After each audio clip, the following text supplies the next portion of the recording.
First up, we're heading to Atlanta for some serious drama surrounding Apollo Nida. Many will remember him from The Real Housewives of Atlanta and his previous marriage to Phaedra Parks. Now, sources report he's navigating a turbulent divorce with his second wife, Sherien El-Mufti. That's right. The sources confirm Apollo and Sherien married back in Atlanta in 2022, but things took a turn. They separated. Yeah, separated in November of 2023, leading to Sherien filing for divorce just a few months ago in February of this year. Okay. And Sherien hasn't kept quiet about the reasons, right? No, not at all. She's publicly accused Apollo of cheating and cruel treatment during their marriage. She's actually taken to social media, particularly Instagram, to make these accusations and, well, as she claims, present evidence. Evidence? What kind of evidence did she share? Well, she posted a video clip. It appears to show Apollo inside what looks like their home with another woman. Oh, wow. This was, according to Sherien, while she was out of town. She even captioned it pretty pointedly. Putting it right out there. And there were texts involved, too, I read. Yes, she shared a text exchange. One text from Apollo, dated May 16th, shows him denying the accusations. He said, never brought a woman to our house, and I've never put nobody in the bed. Good. But then, intriguingly, she also posted video footage from the very next day. The next day? Yeah, that she claims shows him with a woman in that same home. So she shared his denial right alongside footage that seems to, well, contradict it. That's quite a strategy. It certainly is.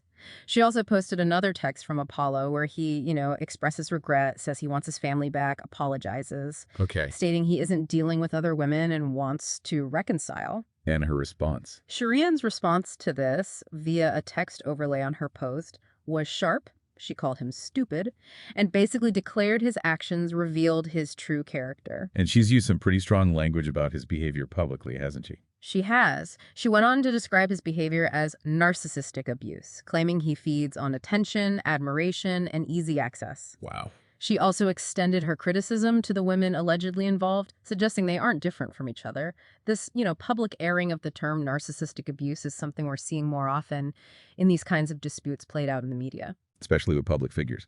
But Apollo pushed back against her claims. He did. He made his own social media post, showed what appears to be a photo of Sherien with another man. Okay.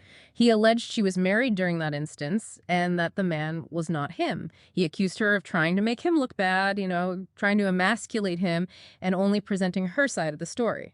So it really turned into a public he said, she said on social media. How did fans react? Well, the sources noted that fan comments showed very little sympathy for Sherien. Really? Yeah. Many connected her situation back to Apollo's past issues with Phaedra Parks during their time on RHOA, suggesting, a pattern. Oh, the history. Exactly. Comments referenced past events involving married to med girls, allegedly intimidating Phaedra, and remarks like, crazy how God works and they both getting what they gave out, implying she kind of deserved the public drama. So the audience was quick to draw parallels to his first reality TV marriage fallout. Precisely. That historical context heavily influenced the public reaction you see in the comments. It's important to remember, however, Yes. that Sherien has accused Apollo of abuse. And the sources emphasize this is a serious accusation, regardless of past events or, public sentiment. That point absolutely can't be stressed enough. Okay, let's shift our focus. Next update we have about a notable moment involving Melissa Gorga from The Real Housewives of New Jersey. There's been significant buzz lately about the RHONJ cast's future, right? And a lack of clear news on the show's direction. Yeah, lots talk. Plus, Melissa recently launched her own sprinkle cookie line, which some saw Teresa Giudice reacting to online earlier. The sprinkle cookie detail, of course, a nod to that iconic season 3 moment. Where Teresa famously dismissed sprinkle cookies. In favor of pinoli cookies, yes, when Melissa offered them. It's become a long-running gag. And sources report, Melissa recently attended a charity event, likely a Be Strong fundraiser for California wildfires relief, and brought that sprinkle cookie history right onto the stage. She did. During the event, Melissa introduced comedian Andrea Lopez. Who does the Teresa impersonation. Exactly. Known for her impersonations of Teresa Giudice. And she had her join her on stage. And she led with the cookie reference, right away. Precisely. Melissa introduced Andrea by saying she had someone with her who freaking loves sprinkle cookies. directly playing into that famous scene. And Andrea leaned into the Teresa persona with the audience. Oh, she fully engaged. Sources report Andrea, in character as Teresa, interacted with the crowd. At one point, referencing someone who had lost their job, Andrea apparently replied, "You and me both," which seemed like a knowing wink at all the speculation and uncertainty surrounding the RHONJ cast status. That's quite a specific reference for the fans in the room. What was Andrea's take on it? Did she comment?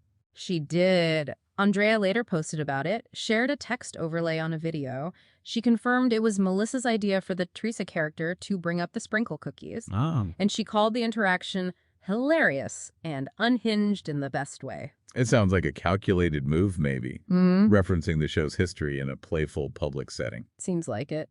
And despite the humor potentially tied to show feuds, the event itself had a positive impact, which is good. Right. The sources highlighted that the event involved other Bravo personalities and successfully raised $25,000 for the charity cause. That's great. A good outcome, despite the light shade thrown on stage. Exactly. Okay, let's shift coasts and shows. Let's do it. Next update we have about potential cast news and changes affecting the Real Housewives of Beverly Hills. Actress Jennifer Tilly, who's appeared on the show as a friend, she shared some insights recently. Right. She was speaking while attending the 32nd annual Race to Erase MS Gala in L.A., and she offered some thoughts on the upcoming 15th season of RHOBH. And she anticipates some new faces. Yes, she claimed producers are planning to bring in 1 or 2 new cast members for the upcoming season. A common tactic. Yeah, adding new people, it's often done to shake up group dynamics, introduce fresh storylines, when a cast feels maybe a bit stale or too settled. She also mentioned some familiar faces who might not be returning. That's correct. She stated that Avi, Sutton Strack's assistant, won't be back. And she also said Garcelle Beauvais is not returning. Losing Garcelle would be a really significant shift for the cast. It absolutely would. Garcelle has been a grounding presence for many viewers and within the group itself. Yeah. Jennifer teased that with existing cast challenges and these new additions, the next season could be a powder keg. A powder keg. Interesting. Jennifer has been a friend of the show. Does she prefer that role? Or did she say? She said she enjoyed being a friend of for season 14 because, well, it allowed her to dip in and dip out, less commitment. Than being a full-time housewife. However, she didn't rule out going full-time for season 15. She teased, "You never know." She seemed particularly disappointed about Garcelle leaving. She definitely expressed regret, yeah. Saying she was so disappointed Garcelle left. She described her as warm and wonderful and appreciated that Garcelle laughed at her jokes. But she believes Garcelle will be just fine outside the show. And how does she think this affects her close friend, Sutton, Garcelle leaving? Jennifer expressed concern for Sutton, noted their strong friendship and how close Sutton and Garcelle were.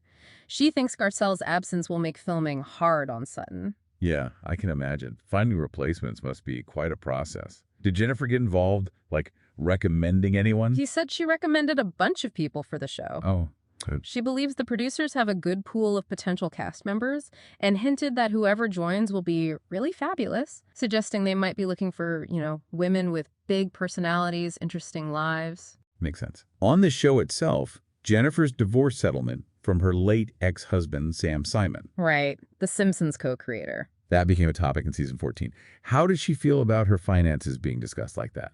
Well, she mentioned that having no secrets is the one bad thing about being on reality TV. Regarding discussions about her wealth, she clarified she sees herself as a medium-rich person, not insanely rich, despite how it might have looked on screen. Interesting distinction. And she even offered some pretty blunt divorce advice based on her experience. She did. Her advice, particularly for women, was soak him. Wow. Yeah, and make sure they take care of themselves financially. She suggested husbands might try to hide money, even if they loved you. Okay. And advised women not to hesitate because the husband would likely do the same. That's definitely a practical, maybe stark perspective. Very much so. Practical, stark, yeah. Next update we have about relationship dramas unfolding on Vanderpump Rules and The Valley. The separation of Jax Taylor and Brittany Cartwright has been a big focus recently. That's right. Brittany separated from Jax shortly after the first season of The Valley aired and has since filed for divorce. Sources note they continue to argue even while sharing custody of their son. And Brittany has spoken about Jax's alleged rage incidents. She mentioned one specific incident just before filming for season 2 of The Valley began. Yes, reportedly after he found an alleged explicit photo she sent to his friend, Julian Sensley. Okay. On the Give Them Lala podcast, Brittany actually clarified the timing of that incident involving the photo. Oh. She said it occurred 2 days before filming for the new season started, but she also made it clear that by this point, they had already been separated for 6 or 7 months. Oh, okay. So they were already separated for a while. Yeah, quite a while. And she described that separation period as particularly difficult, said he was spiraling and his behavior was, like, worse than normal during those months. Wow. Lala Kent, a close friend of Brittany, she also recalled when things got very, very bad between them. Yes, Lala recounted a conversation she had with Brittany while driving. Brittany mentioned some ring footage and offered to show it to Lala. This was apparently before they were fully separated, when Brittany was still, toying with the idea of leaving. And Lala gave her a serious warning about seeing that footage. She did. She told Brittany that if she saw the footage and then Brittany decided to reconcile with Jax, Lala didn't think she could ever be around Jax again. Implying it was really bad. Sounds like it. Like Lala knew whatever was on that video was significant. So when did Lala finally see it? Lala said that 2 days before the camera started rolling for the Valley Season 2, Brittany showed her a video, presumably this ring footage, at their son's school. Okay. And based on what she saw, Lala issued a truly alarming warning to Brittany. Yeah. Lala's response upon seeing the video was really serious. She told Brittany, if you don't get out of this, someone's going to end up dead. Oh, my God. And added that it probably will be you. That is an incredibly serious warning. Did Brittany agree things were escalating? She did, saying things were escalating so bad. Brittany also clarified something important. The first time Lala referenced seeing ring footage, the footage related to the initial separation decision that was connected to so many fights that led up to why I had to separate in the first place. Okay, so different footage. Right, and those earlier events had nothing to do with Julian Sensley. Okay, so the initial ring footage that led to the separation was separate from the incident involving Julian Sensley that happened closer to the start of filming season 2. That clarifies the timeline. It does. It shows there was a history of intense conflict leading up to the separation, distinct from that specific later incident. Okay, staying in the Vanderpump orbit, next update we have about Jo Wenberg's perspective. Her time with Tom Schwartz and her experience on the show. Right, Jo. She was quite open about her strong feelings for Tom during season 11 of Vanderpump Rules, though it often seemed like he downplayed their relationship on camera. Since the season aired, Jo has continued to share her thoughts about their past romance online. And Tom Schwartz had that recent quote where he reflected on how he used to shame in public and love in private regarding past relationships. Yeah. How did Jo react to that? Jo called that quote mind-blowing. She suggested there was something deeper underlying there. Okay. She noted that Tom's commitment level is a level 1 out of 10, something she feels has been apparent over the years. Yeah.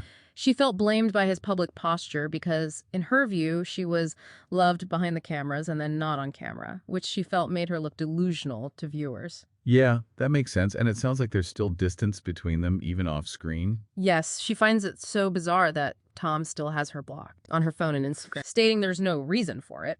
She explained that part of why she continues to post about their past is, well, she's being open about her thoughts and experiences. Sources noted she wasn't initially meant to have such a big role on the show. Right. She said she was only supposed to film a quick chit-chat after being seen leaving his apartment the previous season. Just a quick scene. Yeah, but she described how it quickly snowballed into her becoming almost a main character, consistently filming, doing the reunion finale, pickups, interviews, the whole thing. And she made a specific claim about how their relationship began, called it something specific. She claimed Schwartz love-bombed her. Oh, love bombs. Yeah, saying he told her he was in love with her multiple times, love-bombing, that intense affection early on, sometimes seen as a manipulation tactic. Right.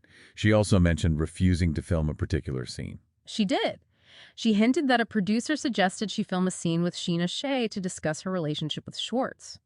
But Jo declined because she felt Scheana had been unkind to her. Interesting. She also shared some behind-the-scenes observations about the cast and crew dynamics. She did. Recounted a production person calling her the nicest cast member he ever filmed with. Oh, really? Yeah, noting she made an effort to know crew members' names, even tried to help carry equipment, which she said kind of confused the crew. She also mentioned that castmates weren't allowed to get crew phone numbers, enforcing a separation, basically. She shared something personal about herself recently, too, right? Yes. Jo recently shared that she learned she is neurodivergent. Okay. She noted that people have made fun of her because her brain works differently, and understanding her neurodivergence has helped her contextualize some of those past interactions and maybe misunderstandings. That's really insightful. And there was a specific detail about that green, yellow, red wristband party. Ah, yes, the wristband party. Fans will remember that one. She shared that before that party, Tom told her he planned to wear a red wristband, indicating he was unavailable. But red wasn't actually an option they offered. So at the party, he wore a green one, indicating he was single.